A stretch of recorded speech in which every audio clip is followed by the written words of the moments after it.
I'm Sandeep Desai and today we are going to start a course on Introduction to Optical Fibers. Optical fibers are hair-thin cylindrical cables through which information is passed along with the light by total internal reflection. These are very important tool in communication, in medical field, military application, and there are many fields where we can use optical fibers. In this particular course, we are going to discuss about introduction and basic principle, then structure of optical fiber, propagation of light through optical fiber, characteristics of optical fiber. Based on these characteristics, we are going to see few problems. Then we are going to discuss about different types of optical fiber, and finally we'll be discussing about applications and advantages of optical fiber. This particular course is very useful for undergraduate and graduate science and engineering students. First of all, let us discuss about the introduction. In 1870, John Tyndall, a British physicist who demonstrated that light can be confined in stream of water by total internal reflection. So this is very important. Then in 1950, Hopkins and company developed the flexible fiber scope, that is fiber optics, and that was used in medical application to see the interior of human body. Remember, it was Caponi who coined the term fiber optics. In 1966, Charles Cow and George Huckham proposed the transmission of information over glass fiber. But during those time, the glass material which was used in making optical fiber has lot of attenuation problem. As in 1970, Corning Glass Works produced low loss glass fibers. Then after that, commercial communication system based on optical fiber are appeared. So fiber optic is a technology in which signals are converted from electrical into optical signal, and those are transmitted through the glass fiber and converted into electrical signal again. So now let's see the basic principle behind the working of optical fiber, that is total internal reflection. But before that, to understand total internal reflection, we must understood the phenomena of refraction. So let's discuss about refraction means what? Here you may see in this particular figure that we have two media, rarer and denser medium, which is separated by certain boundary. If a ray of light incident on a denser medium, then as we know the properties of light, that light travels in a straight line, it should travel like this, in this straight line. But as it enters into this medium, it changes its path and follows this particular path, which is known as a refracted ray. So at this point of incidence, if you draw a normal to the surface, the angle made by incident ray with the normal is called as angle of incidence. And this refracted ray, whatever it makes angle with the normal, is called as angle of refraction, represented by R. So this is the phenomenon of refraction. So what is refraction? Refraction is a phenomena in which light ray changes its path as the medium is changed. In this particular phenomena, it is observed that it follows certain laws. As you may see in this slide, those are described here.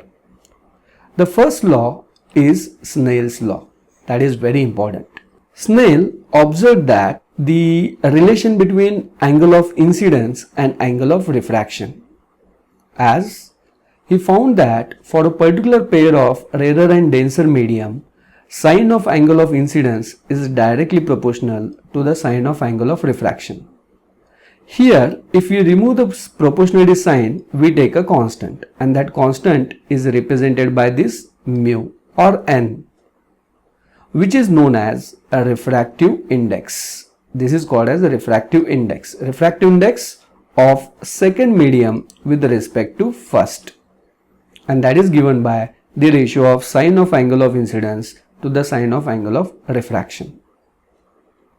Second important thing to say this phenomena as a refraction, that is incident ray and refracted ray lie on opposite side of normal. As we see here, this is an incident ray, this is a refracted ray, and these two lie on opposite side of normal. Third important law is this incident ray, normal and refracted ray, those must lie in same plane. Okay. So here this incident ray, normal and this refracted ray, all these three should lie in a same plane. They must be in same plane.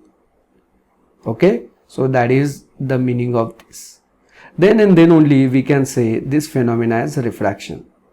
And fourth important observation we observed in case of refraction, that is law of reversibility. That is known as law of reversibility. What it says? If we reverse this path of light ray, as you may see in this figure, light is traveling from rarer to denser. If I change this direction, and if suppose the light is get incident in denser medium, and if suppose it is refracted in a rarer medium, then again you find that it follows the same path. It means this angle of refraction, it becomes angle of incidence now, and this angle of incidence previously whatever we had, that becomes angle of refraction. So this light ray, when the path is changed, reverse, it then also follows the same path. So that is known as law of reversibility. By this we can say that refractive index of second medium with respect to first is equal to 1 upon a refractive index of first medium with respect to second. So these are inverse of each other. So that is very important to remember here. One more observation you see, that when light ray travels from rarer to denser medium, the ray bends towards the normal. But when a ray is traveling from denser to rarer, as you may see here, okay, if this is a ray which is traveling from denser to rarer, it should follow this path, but here you find it bends away from the normal. So remember that when light travels from rarer to denser, it bends towards the normal, and when light travels from denser to rarer, it bends away from the normal. If you understood this, then hopefully you can understood the total internal reflection in a better way. So let's see what is total internal reflection. You may see in this figure that this is a denser medium, this is a rarer medium.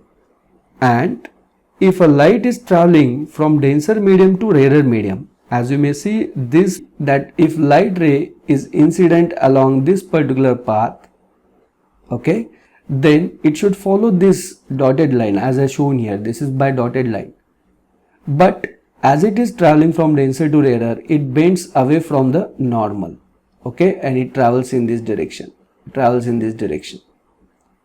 If I further increase this angle of incidence in denser medium, it again bends from the normal.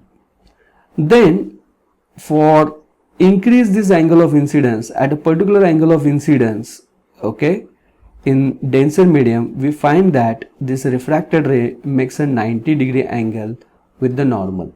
Then this particular angle is known as critical angle. So here it is very important to remember the definition of this critical angle. So critical angle is the angle of incidence in denser medium for which this angle of refraction is 90 degree. So that angle is called as critical angle. Now if we increase this angle of incidence further, then you find that these rays which are incident at an angle greater than critical angle, those are reflected back.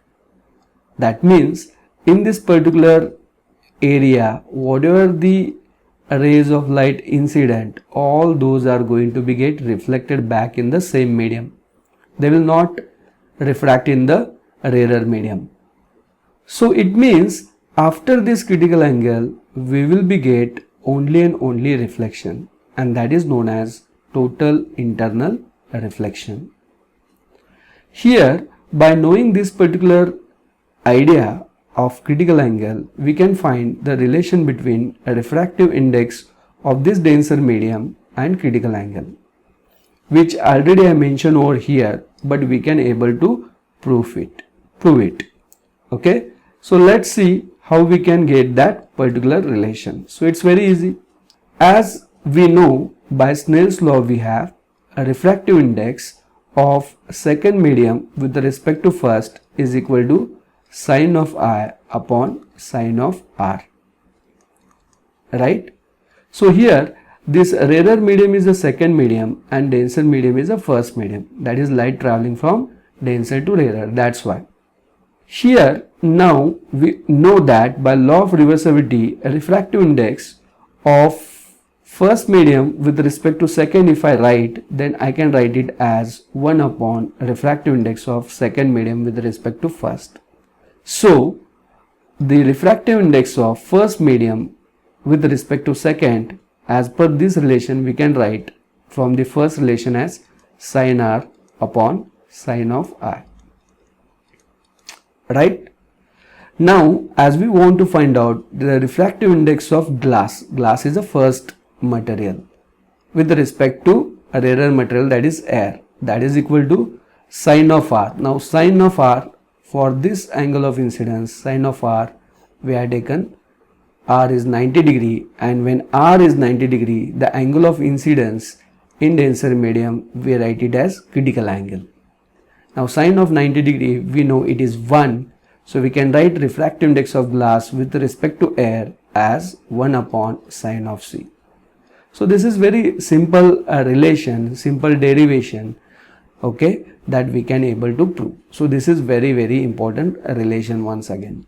Now as we know the introduction and basic principle of optical fiber, let us see what are the things you remember. So here are 3 questions which you are supposed to answer. The first question is, what are the conditions required for total internal reflection?